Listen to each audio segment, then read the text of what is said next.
Europe 1, 6h49. L'édito éco, bonjour Éric Le Boucher. Bonjour Bruce. Le Premier ministre luxembourgeois Jean-Claude Juncker devrait être remplacé aujourd'hui à la présidence de l'Eurogroupe par un Néerlandais. Est-ce que c'est un changement important ? Oui. Oui, et c'est malheureusement une mauvaise décision.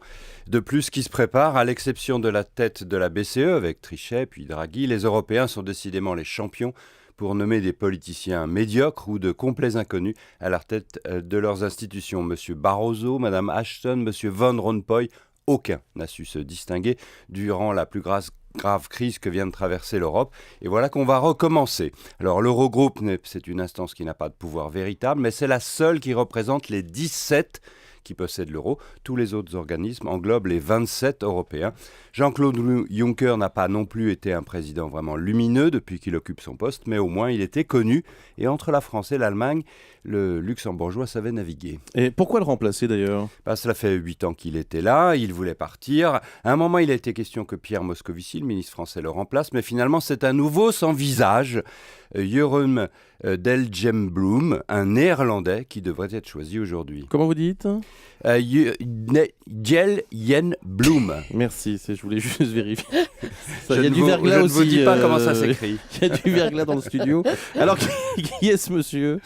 Un socialiste, 46 ans, considéré comme un homme de l'ombre, y compris dans son parti.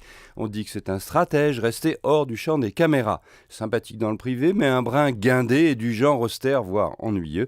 Il était devenu ministre des Finances il y a seulement 11 semaines, mais c'est le candidat de Madame Merkel, parce que ce serait un médiateur d'exception. Possible, personne n'a le droit d'en douter, mais la zone euro avait besoin d'autre chose, de quelqu'un qui la représente d'abord au FMI, devant les Chinois, devant les Américains, et au-delà de quelqu'un qui la sorte enfin véritablement de la crise. La petite accalmie dont elle bénéficie depuis cet été ne doit pas faire illusion.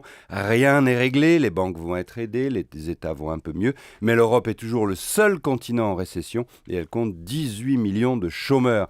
Il faudrait imposer de nouvelles mesures pour sortir de la crise. Le choix je me relance, M. Dijsselbloem, montre que 4 ans après le début, les dirigeants européens n'ont toujours pas pris la mesure de l'ampleur dramatique de cette crise. Ils n'osent pas envoyer à Bruxelles des personnalités de force et de talent. C'est affligeant, Bruce, et très décourageant. Merci Éric Le Boucher.